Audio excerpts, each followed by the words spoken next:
नमस्कार दोस्तों, मैं भावना शर्मा आप सभी का स्वागत करती हूँ हमारे YouTube चैनल वैदिक पिंपलेश्वर महादेव मंदिर में। आज मैं आपको वट सावित्री की व्रत कथा सुनाने जा रही हूँ, जो कि इस प्रकार है। एक राजा के देवी की उपासना से केवल एक लड़की हुई। देवी के नाम पर ही उसका नाम सावित्री रखा गया।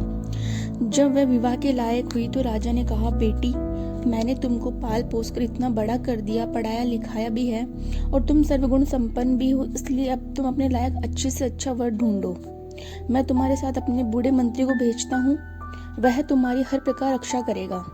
सावित्री ने खोज करते करते सत्यवान को अपने लायक पाया और अपने देश में वापस आ गई। थोड़ी देर में नारद जी भी उसके पापा के पास आए और राजा ने बड़ा आदर सत्कार किया।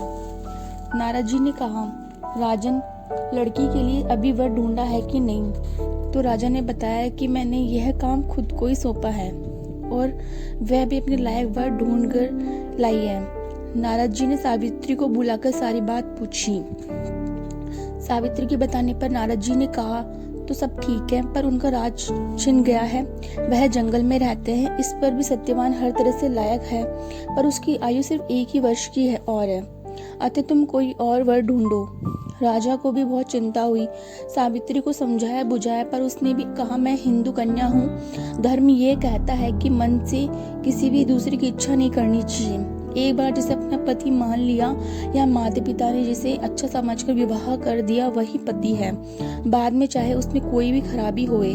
सावित्री के उत्तम वचन सुनकर नारद जी ने उसे आशीर्वाद दिया और राजा से कहा, तुम्हें इसका विवाह सत्यवान से कर देना चाहिए। राजा ने सारा साजबाज और सत्यवान अपने माता पिता के साथ जहाँ रहते थे वहीं वन में जाकर विधि से उनका विवाह कर दिया गया। राजा अपने देश में आ गए। सत्यवान सावित्री बड़े आनंद से रहने लगी।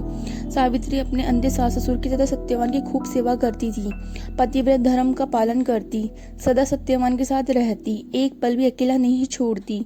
1 साल पूरा हुआ। सत्यवान लकड़ी काटने वन में गया। सावित्री भी साथ गई। लकड़ी काटते हुए सत्यवान के सर में बहुत तेज दर्द हुआ। वह सावित्री की गोद में सर रखकर सो गया। थोड़ी देर में यमराज अपने दूतों के साथ आए। सावित्री को विधि का विधान समझाकर सत्यवान की जीव को ले जाने लगे। सावित्री पीछे पीछे जाने लगी। थोड़ी दूर पर यमराज ने उसको समझाया और वरदान दिया। सावित्री फिर चलने लगी। यमराज ने फिर उसे समझाया और वरदान दिया और जाने लगी, तो फिर भी सावित्री ने उनको नहीं छोड़ा। हारकर यमराज ने कहा, तुम्हारे मांगने के अनुसार मैंने तुम्हारे सास ससुर को आंखें दी, उनका राज्य भी वापस कर दिया, तुम्हारे पिता के भी 100 पुत्र हुए, अब तुम लौट जाओ। यह मार्ग बड़ा कठिन है। सावित्री ने कहा, भगवान, यह रास्ता कठिन हो चाहे ना हो, स्त्री के लिए उसके पति के पीछे सब कुछ है। मुझे स्वर्ग के सुख को छोड़कर पति के प्राण को चाहिए। यमराज ने प्रसन्न होकर सत्यवान के प्राण छोड़ दिए और सावित्री को भी 100 पुत्र होने का वरदान दिया। एक जगह ऐसा भी सुना है कि सावित्री बड़ी चतुर तो थी।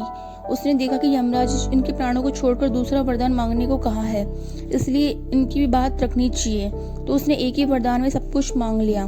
सावित्री ने कहा, भगवान, आप मुझे वरदान देना ही चाहते हैं तो यह दीजिए कि मेरे 100 पुत्रों को और 100 भाइयों को मेरे सास ससुर सोने के थालों में भोजन करते हुए देखे।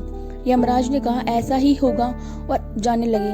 तो सावित्री ने कहा, प्रभु, आपने मुझे वरदान दिया है, आप सोचिए कि जब मेरे पति के प्राणों को आप ले जा रहे हैं तो उनके बिना मेरे 100 पुत्र कैसे होंगे। यमराज शर्मा गए। उन्होंने सत्यवान के प्राण छोड़ दिए और सावित्री से प्रसन्न होकर तो वरदान देकर चले गए। सावित्री वापस वहां आ गई जहाँ सत्यवान का शरीर पड़ा था। धीरे धीरे उसमें प्राण आए और खड़ा हो गया। सावित्री ने सारी बात बताई।